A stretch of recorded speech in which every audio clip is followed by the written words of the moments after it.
¿Cómo están mis queridos amigos? Qué bueno encontrarnos de nuevo por este medio. Espero que se estén cuidando, que estén tomando todas las precauciones necesarias. De verdad es importante que nos cuidemos unos a otros.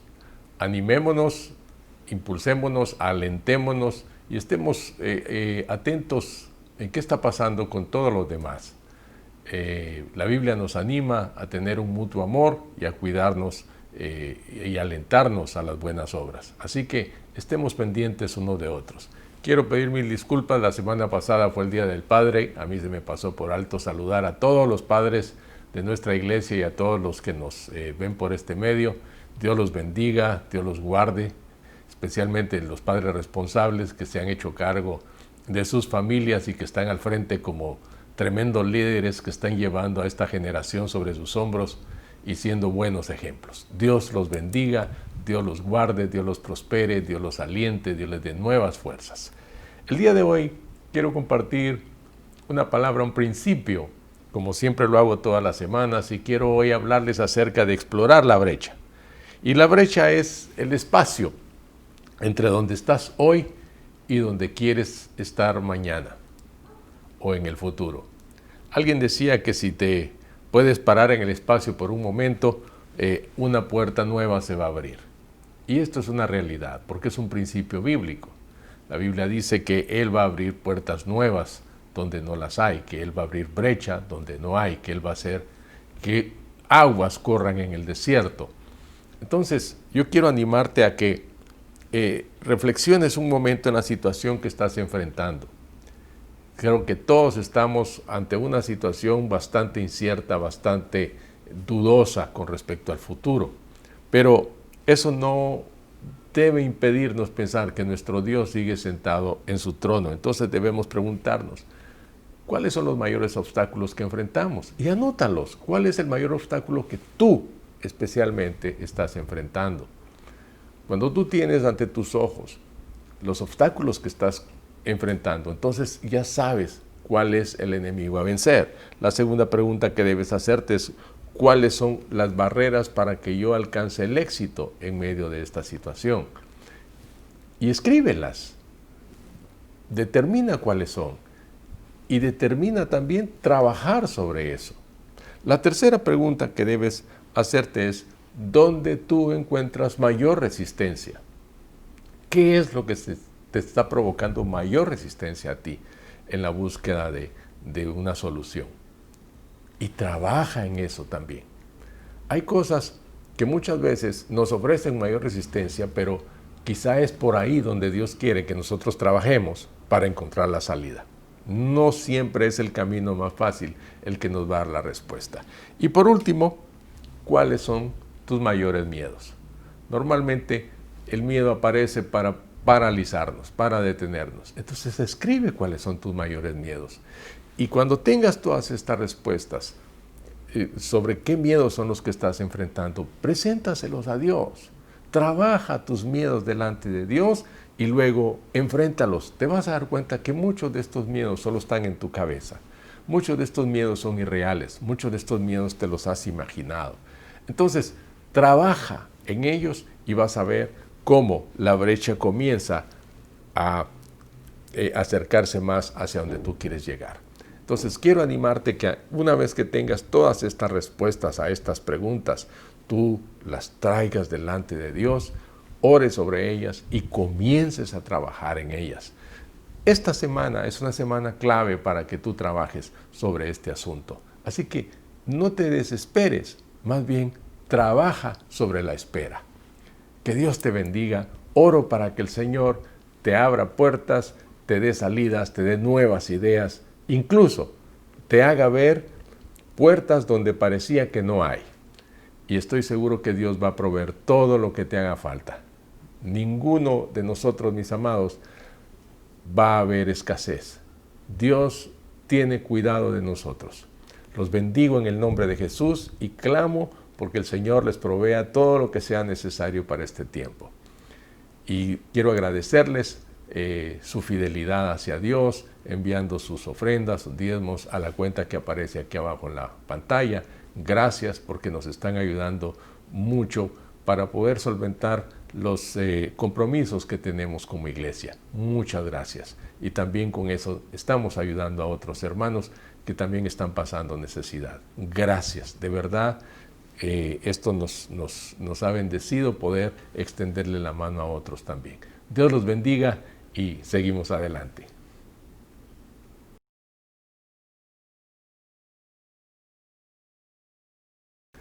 Bien, mis amados hermanos, vamos a ir a la palabra del Señor en el día de hoy y quisiera que antes de leerla me acompañaran en una corta oración para pedirle a nuestro Señor que nos dé iluminación y revelación en esta palabra. Padre, en el nombre de Cristo te damos gracias por tener acceso, Señor, a tu palabra y que ella, Señor, ilumine nuestros corazones.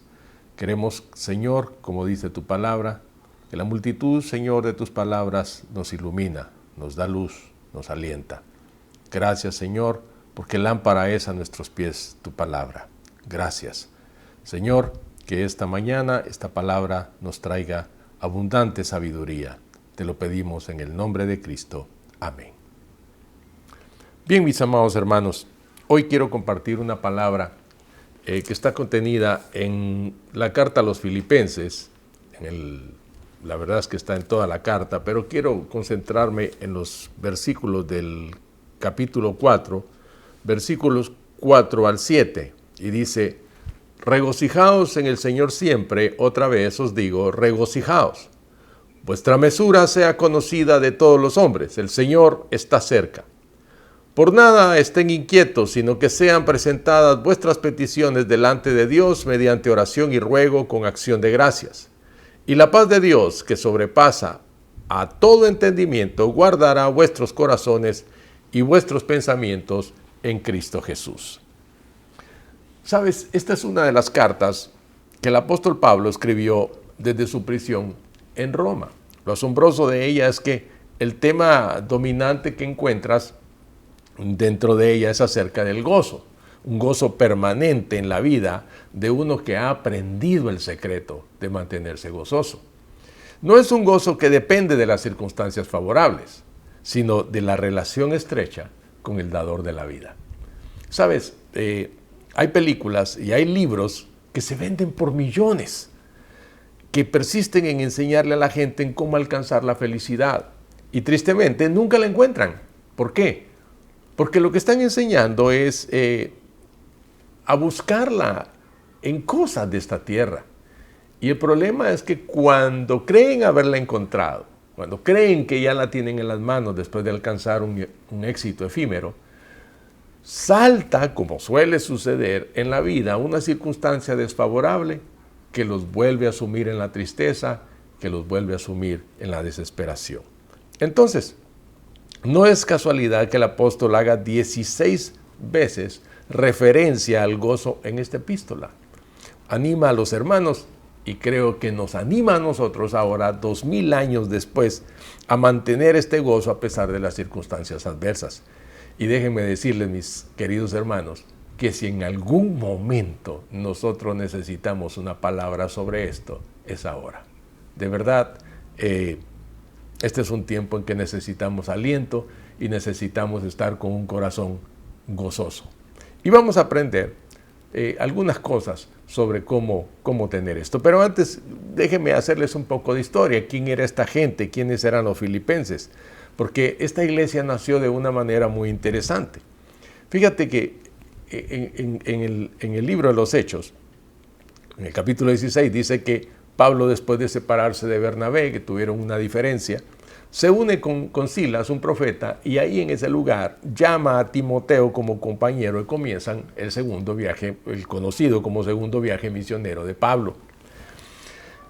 Lo interesante de esto es que Pablo tiene en su corazón predicar en la provincia romana de Asia, y el Espíritu Santo no se los permite, simplemente le dice que no. Entonces deciden ir a Bitinia, que también es dentro de Asia, y el Espíritu Santo les dice que no.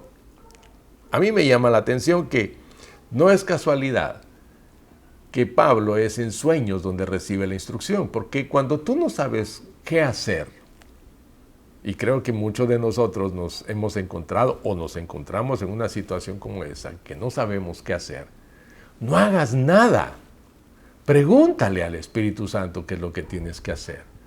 Muchas veces hacemos cosas sin saber qué hacer, entonces hacemos locuras. Bueno, Pablo dice que estaba dormido cuando en sueño se le apareció un varón macedónico que le dijo, pasa por acá a ayudarnos. Y entonces Pablo, recibiendo esta instrucción, se dirigió a Macedonia, la tierra de Alejandro Magno, que ya era terreno europeo, y así comenzó la evangelización de Europa. Es interesante que llegan a este lugar en Filipos y empiezan a tener unas experiencias muy lindas. Llegan a un lugar donde se reunía la gente a orar y ahí dice que una mujer llamada Lidia, el Señor abrió su corazón para que oyera la palabra. Ella recibió al Señor, los invitó a ir a su casa, los hospedó en su casa.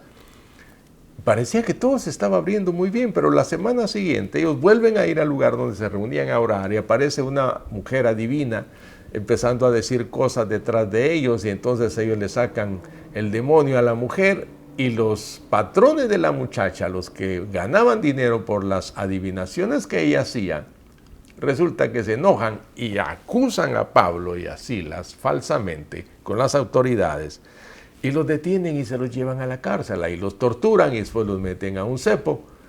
Y saben, dice que esa noche, esa primera noche de encarcelamiento, estos dos hombres estaban cantando en la cárcel.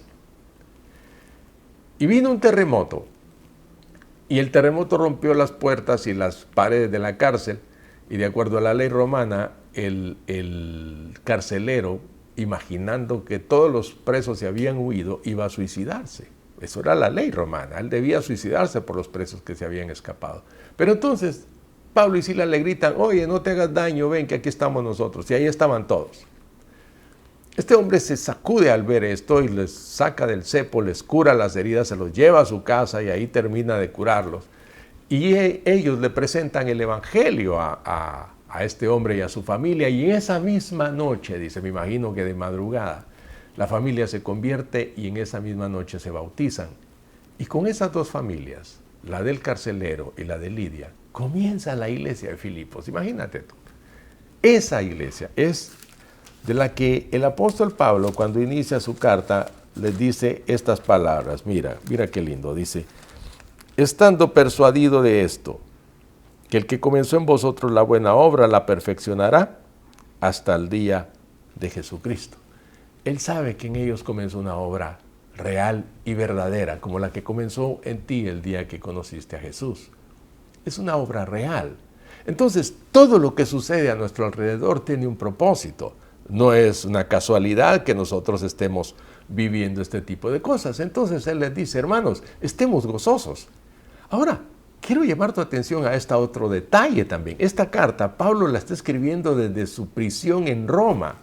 No la está escribiendo desde un restaurante en la costa del Mediterráneo comiendo ostras. No. Él está encarcelado. Y desde ese lugar escribe esta carta llena de gozo. ¿Saben? Le dice a los hermanos, hasta cuando oro por ustedes, lo hago con gozo, me alegro de recordarlos. Entonces, lo que quiero decir es que Pablo empieza a hablar de la realidad que para el cristiano debe ser vivir con el gozo de Dios. Ahora, ¿qué es el gozo? Porque a veces se confunde esto con cosas que no tienen nada que ver con el gozo. Y el gozo, dice el diccionario, que es una profunda alegría espiritual. A diferencia de la felicidad, el gozo no es el resultado de las circunstancias externas. El gozo depende únicamente de la actividad del Espíritu Santo en la vida de la persona. Entonces, el apóstol dice, hasta cuando oro por ustedes, lo hago con gozo al recordarlos. Imagínate, o sea, no es algo que le esté afectando el dónde está. Él está en una cárcel, él está en prisión, pero eso no lo afecta para orar con alegría. Es más, en la carta le dice, espero que esta noticia de mis prisiones los aliente a seguir predicando el evangelio. Mira todo el contenido de esta carta, no los llama para quejarse y para llorar con ellos. Entonces, les asegura que esta obra ha comenzado y no va a parar. Entonces, es importante que nosotros notemos que una vez que Cristo ha venido a nuestra vida, no importa qué hagas y qué no hagas, la obra comenzó y no va a parar. El progreso que Dios comenzó el primer día que le entregaste tu vida, no va a parar. Te vayas o te quedes, no va a parar. Subas o bajes, no va a parar. Te escondas o vivas abiertamente, no va a parar. Todo este proceso tiene una acción que es la clave de todo. Y aquí lo dice el apóstol Pablo, poniéndonos de ejemplo al Señor Jesucristo. El proceso tiene una palabra clave para que tú veas la bendición de cuando están sucediendo estas cosas en tu vida. Y esa palabra es rendirte. Dice de Jesús que nosotros debemos tomar el ejemplo de Él. Dice, quien siendo por naturaleza Dios, no consideró el ser igual a Dios como algo a que aferrarse. Por el contrario, dice, se rebajó voluntariamente tomando la naturaleza de siervo y haciéndose semejante a los seres humanos, y al manifestarse como hombre se humilló a sí mismo y se hizo obediente hasta la muerte y muerte de cruz. Ese mismo verso nos recuerda el desafío que nos hace Hebreos en el capítulo 12, el versículo 2. Puestos los ojos en Jesús, el autor y consumador de nuestra fe. Nosotros debemos poner nuestros ojos en Él. Él es nuestro ejemplo. ¿Y sabes por qué? Porque dice que Él, por el gozo puesto delante de Él, o sea que Él no hizo todo esto de humillarse a sí mismo, de negar su deidad en el sentido de hacerla a un lado mientras hacía la obra como hombre. Él no lo hizo así nada más, no, Él lo hizo con gozo. Pero lo hizo porque, dice, por el gozo puesto delante de Él, por lo que Él veía que vendría después. ¿Y qué es lo que vendría después? Tú y yo, todos nosotros, lo que Él recibiría a cambio, a la iglesia del Señor, a los salvos, a los que hoy somos conocidos como creyentes, como cristianos, el pueblo evangélico de Dios. Esa gente que somos ahora. Y dice, quien por el gozo puesto delante de Él soportó la cruz, menospreciando la vergüenza. O sea, toda la vergüenza que Él iba a sufrir como hombre, la menospreció, la tuvo en poco, por el gozo de verte a ti y de verte a mí. Y de verme a mí, perdón. Y dice, y ahora se ha sentado a la diestra del trono de Dios. Ahora, la rendición a la que nos llama el apóstol Pablo es la clave, porque no es una rendición martirizante, sino que es una que conlleva en sí misma un gozo sobrenatural, un gozo que proviene del Espíritu Santo que mora en todos aquellos que creemos, pero que hemos aprendido a tener este contentamiento a lo largo del caminar. Pablo dice, escucha las palabras del apóstol, he aprendido a estar contento con lo que tengo. Sé vivir con casi nada o con todo lo necesario. He aprendido el secreto de vivir en cualquier situación, sea con el estómago lleno o vacío, con mucho o con poco, pues todo lo puedo en Cristo que me fortalece. Dice esta versión, pues todo lo puedo hacer por medio de Cristo, quien me da las fuerzas. A ti, que te gusta tanto esa frase, todo lo puedo en Cristo que me fortalece, ha llegado el momento de vivirla, de hacer la vida, de creerla con todo el corazón, porque las cosas debes vivirlas en el contexto en las que las aprendes. No seas un creyente de frasecitas, no seas un creyente de slogans, no seas un creyente de calcomanías y de stickers. Sé un creyente de la palabra, que vive la palabra, que ha aprendido sus verdades. ¿Sabes? Cuando lees esto, ves que hay un proceso de aprendizaje, de contentarnos en medio de cualquier situación. Hay gente que piensa que estar contento depende de que si tienes o no tienes. Recuerdo que hace un tiempo atrás tuve una conversación con alguien y yo le contaba de una persona que decía que había llegado al punto en el que tenía este contentamiento, no importaba a qué punto de su vida había llegado. Y esta persona me contestaba, sí, es que si tienes y que si no tienes. Y le dije, no, es que la vida no depende de las cosas que tienes. Y Jesús lo dijo de esta manera, que la vida del hombre no depende de la cantidad de bienes que posee. ¿Por qué? Porque los bienes se acaban. Entonces, si los bienes se acaban, ¿qué vas a hacer? O vas a ser como aquellos hombres que cuando vino la crisis del 2008, se les acabó el dinero y se lanzaron de un piso 27 en Nueva York. Otro estacionó su Jaguar rojo en una calle y se metió un disparo en la cabeza. Otro se colgó en el porche de su casa. ¿Por qué? Porque se quedaron sin dinero. ¿Por qué? Porque todo estaba puesto ahí. Entonces, si algo nos ha enseñado esta pandemia, mis amados hermanos, es que las cosas pueden cambiar de un día para otro. Hace un año ni siquiera nos imaginábamos estar en esta situación. Ahora, ¿cuál será tu respuesta a esta situación? ¿Tristeza o desesperación? Dice el pastor Tim Keller de la Iglesia Presbiteriana El Redentor en Manhattan: la tristeza es un dolor para el que existen maneras de aliviarlo. Es el fruto de la pérdida de una cosa buena entre otras, de modo que si uno padece un revés profesional puede hallar consuelo en su familia y así sobrellevar la situación. Pero la desesperación es inconsolable porque nace de perder algo esencial. Cuando pierdes la fuente esencial del sentido de tu vida o de tu esperanza, ya no hay otras fuentes a las que recurrir.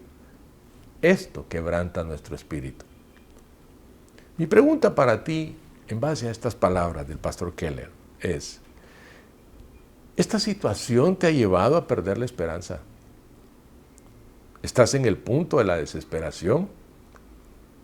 ¿Dónde entonces está puesta tu confianza? ¿Dónde está tu fe?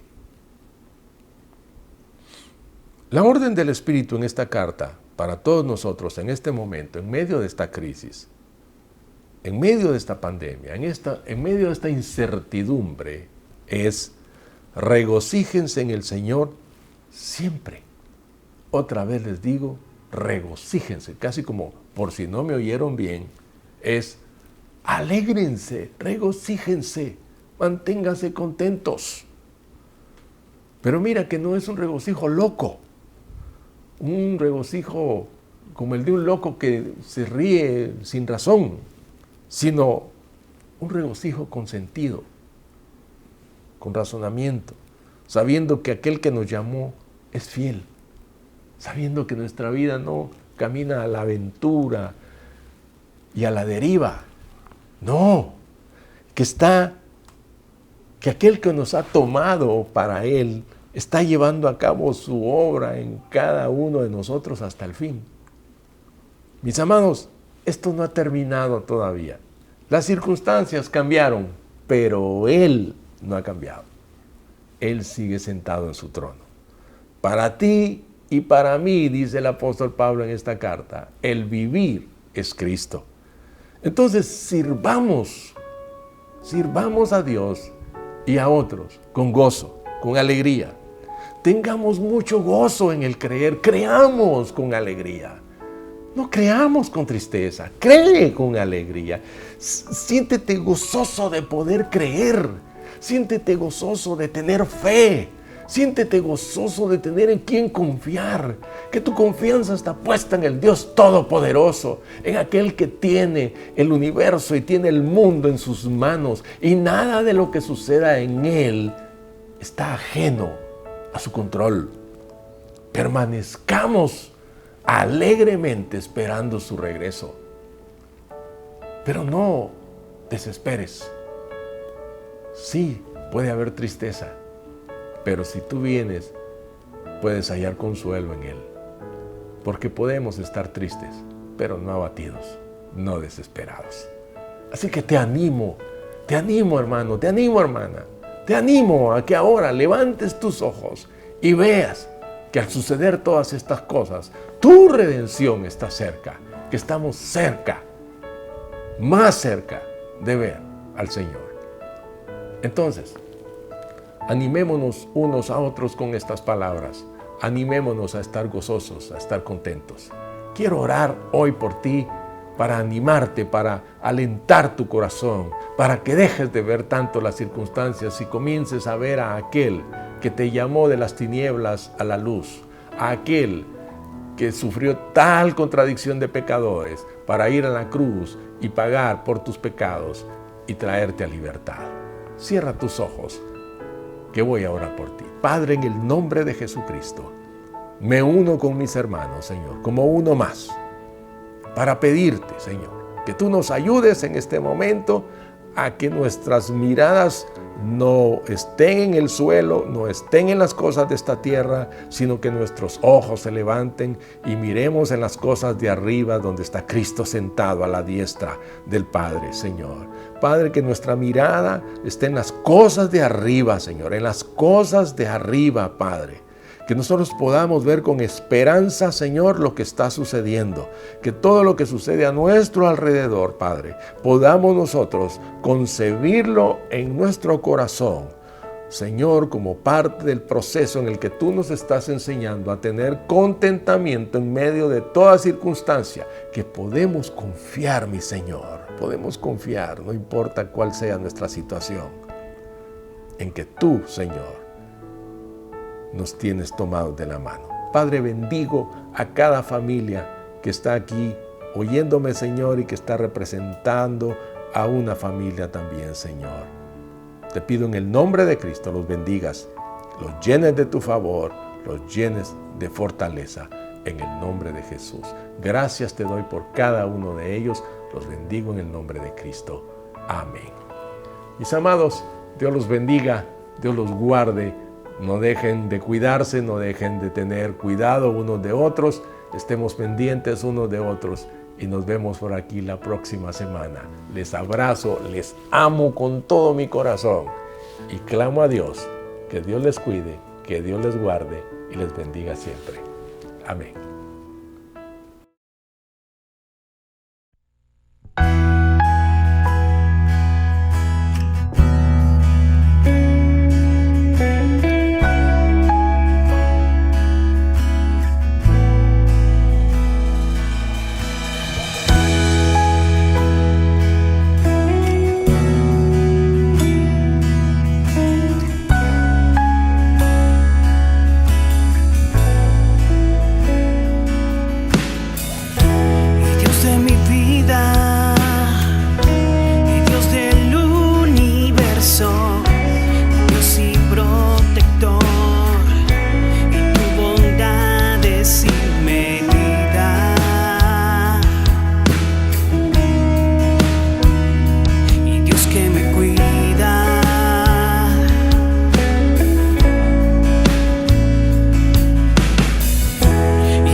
todo el poder tú tienes, tú eres digno de exaltar.